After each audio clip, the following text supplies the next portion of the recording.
It has been an interesting few months. Although the loss of the Congo I still hold as partially my responsibility, the war in Europe has changed. A daring operation by two submarines, I-102 and 115, took out the Braunschweig-class battleship worth 73,000 tons sent to the bottom of the Black Sea. I ordered the crews got some rest, and the most experienced crew members, those with leave and families, before they went back out. Unfortunately, we lost 102 and 115 not long after. Within a month, those ships were also joining the wreckage at the bottom of the Black Sea. However, the war is progressing now on much more of an even keel. At least that's what I thought. But then something else surprised me. A battlecruiser had attempted to do raiding operations off Korea. The entire Korean fleet, our Commonwealth's fleet, was completely unprepared. They didn't have anything to take on a ship of that size. So, we went in. Satsu and Kaiten handled it. Then, something else happened. Nagato and Mutsu and their task force caught another of the German Leviathans. They asked for permission. The plan was bold, and, well, the escorts and the screens all signed off on it. They knew that the target was the battleship. Didn't matter if the heavy cruisers got sunk. It didn't matter. Didn't matter if the light cruisers got sunk. What mattered was the prize. The battleship Wittelsbach. And, after several hours of fighting, Nagato destroyed the last bit of her structure. Crews on the Mutsu, Ise, Hyuga, and Nagato all confirm that her superstructure collapsed into her lower decks. We did it. In a few months, the fleet of German Leviathans had just been neutered in the Black Sea, and another ship was lost in the Aegean. However, it cost us most of the escort force, but the escorts knew what they were getting into, and by all reports, the crews wanted the Wittelsbach gone. They didn't care what happened to their ship. What mattered is to make sure that the Wittelsbach didn't escape back into the Mediterranean, or ambush the Amagi and her task force off of Crete. The invasion of the Bosporus was, for now, a failure. Our Marines couldn't get landings. They couldn't even get close enough. And after all the shelling and bombing we did of the fortifications, it didn't do anything. So, my counterpart in the army has ordered all offensives in that area stopped. But he agreed with my plan to attack Western Anatolia. If we could get Western Anatolia, we could set up guns to overlook the Dardanelles and parts of the Bosporus. Give us an advantage to know what the German ships in the Bosporus are doing. It's bold, but considering how many good pilots have been risking their lives day after day trying to give us intelligence, and where instead we can just have small outposts and small fast attack craft of basically wood with an engine strapped to it to look at German formations. We need it. Our Naval Aviation Wing has sustained a lot of losses. Our patrol bombers are barely able to fight through the weathers in the Indian Ocean, and most of them have been grounded in Arabia for time being. Our escorts are suffering, and it's becoming more and more clear that we might need another class of emergency destroyers. Get them ready in 7 to 8 months, and get them out with as many crews as we can spare. It's almost suicidal, but it might be what just tips the balance of power fully to our side. The problem is that Germany has been in upheaval.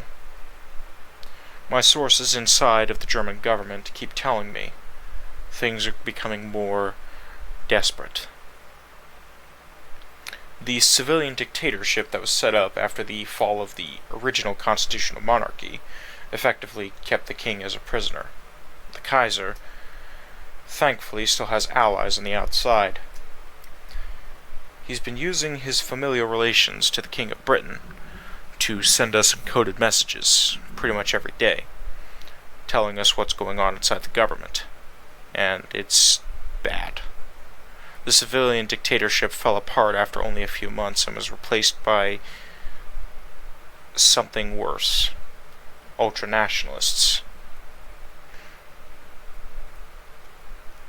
And let's just say it's not pretty. Those who were, shall we say, useful to the regime were allowed to keep their job. Everyone else was either fired or, worse, executed. But the good news is, if there is any, that a large contingent of monarchists boarded a small cargo ship and a small passenger yacht and sailed to Britain, trying to negotiate peace on behalf of the Kaiser.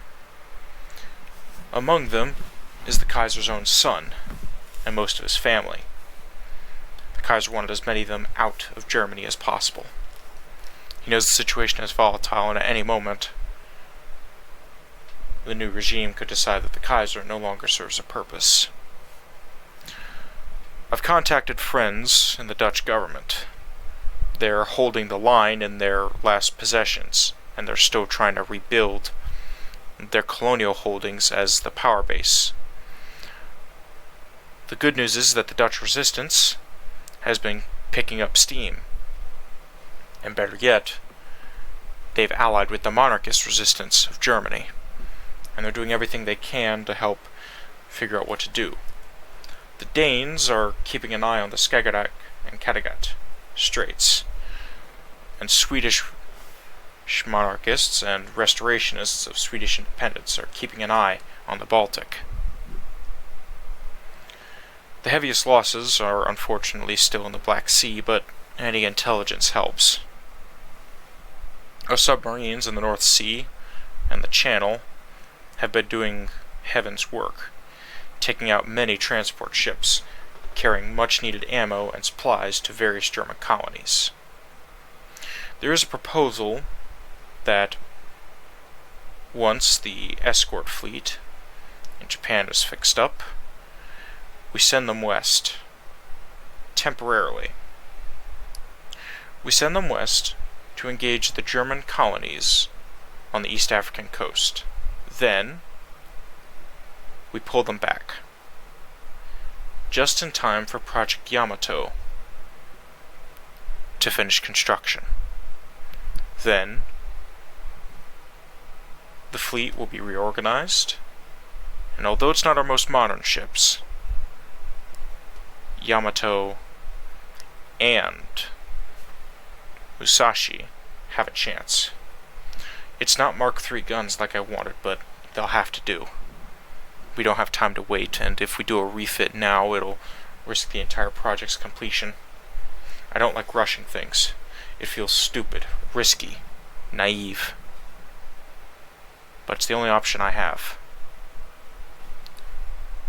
The last thing I need to figure out is that secretly Germany's building a ship with 20-inch guns of a better grade than the world could ever possibly imagine. It's scary, to be truthful, not knowing what's around the corner. The good news is that finally, there's hope. The example put forward by Nagato, Setsu, and the other ships of the fleet, yes, even down to the submarines, I-102 and I-115 on eternal patrol. There's hope. It's almost palpable in a way.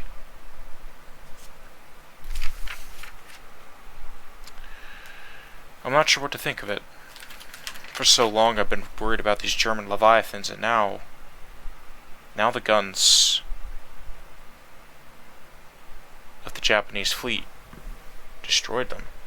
Torpedoes from Japanese submarines sank another. Maybe these Leviathans are not the superior ships they were originally made out to be.